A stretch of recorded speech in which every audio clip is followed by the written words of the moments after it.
One of the hardest things that I experienced as a parent was controlling the amount of time my kids spend on the phone. I know that this is an issue for a lot of young parents and families today, and I just want to take a moment to share with you some of the things that I have done to help me along the way. The first thing I would suggest to do is to sit down with your family and discuss this new approach to the phone use, meaning that there will be a new set of rules and new guidance of how the phone can be used when at home and when outside the home.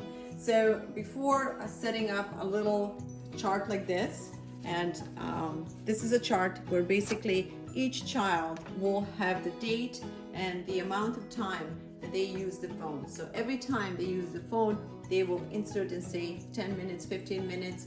And so what happens with something like this, at the end of the day, kids will have the overview of how often they reach out for the phone, how much time they spend on it, and ultimately on the end of the day, they'll be able to visualize how much of their life was taken away by simply being on internet.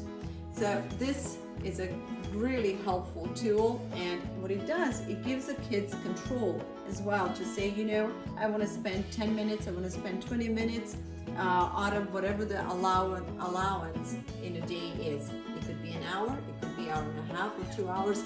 That's something that's between you and your children. The next thing is having a phone basket. This works wonderfully, and again, everybody needs to agree that this is the place where phones go once you come back from school or from work. Everybody has to put the phones away so that you can have a family time, that you have time to reintegrate again as a family, to connect, to talk, to decompress. So phones go in a basket, and all of the phones should be on silencer. This is very important because hearing the noise in the background of phone buzzing, ringing, or just the texts and notifications coming in, it's really disturbing. And so phones in a basket, and once you have them in a basket, I would suggest that you keep them somewhere where they are out of the way and out of the sight. Because if the phones are on a lower level, kids being kids, and even us parents leaning over to see, who's texting, because the lights come on and that noise comes on or whatever. So it's very important to put the phone out of the sight. Now, the phone, it's almost impossible to live without them. And we can fight as much as we want, but the phones are here to stay. So what's important to do is to take charge as a parent and incorporate the phones into our family life versus trying to incorporate our family life into the phone life. And so with that said, allowing kids to have a phone time, it's something that we need to kind of be wise about. And as we do it, we also have to ask kids to give something back. In our household, if you wanted to earn phone time, you have to contribute. You need to help.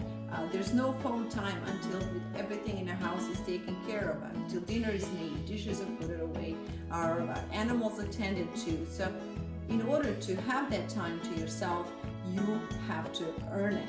And also that time can be taken away or added depending on the kid's behavior. Everybody's phone in a house should be on silencer, except if there's some kind of emergency that you're expecting, or work emergency. So, with parents, obviously, you guys can make the decision, but I always keep my phone on silencer, and I work from home, so I'm still managing and ask all my kids to keep their phones silent. Time of reconnecting with your family after you've been away for a while, it's crucial. This is a time where kids are coming home to decompress and to reconnect with you. And so I would suggest that you keep that time phone free as much as possible. The family atmosphere and dynamic that's happening after family reunites after being away is the time where phones should not take presence at all. After dinner is done and after you had a chance to connect and talk to your kids and all that stuff, then you can assign a time where you can say, okay, now everybody can have a phone time. Now, how much time can kids have?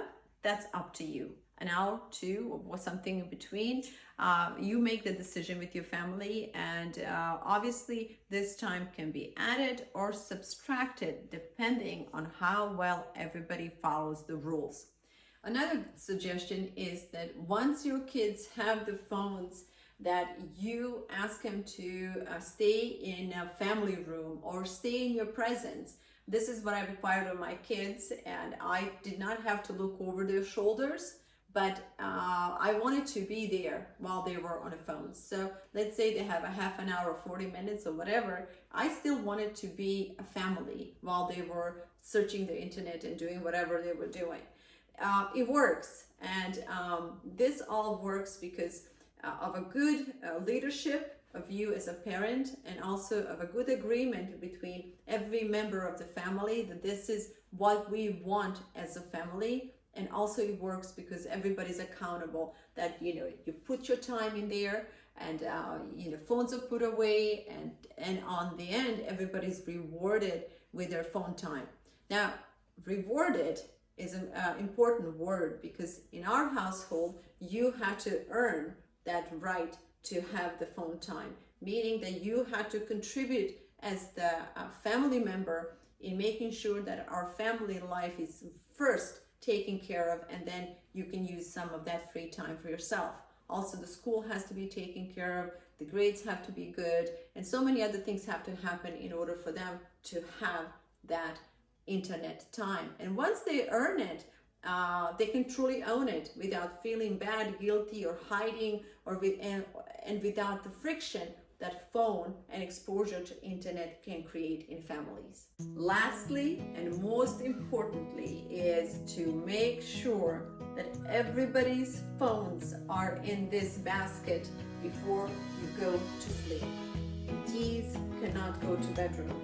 So 9 o'clock or whatever cutoff time is for your family, phones go in a basket, they're put away, and everybody goes to sleep. So I hope these tips help you, and they have again worked wonders for us. It was not easy. This was the biggest battle I had as a single parent, but with some persistence and with a set of rules that everybody could follow, and with the agreement between me and kids, we made it work. And I hope it will work for you as well.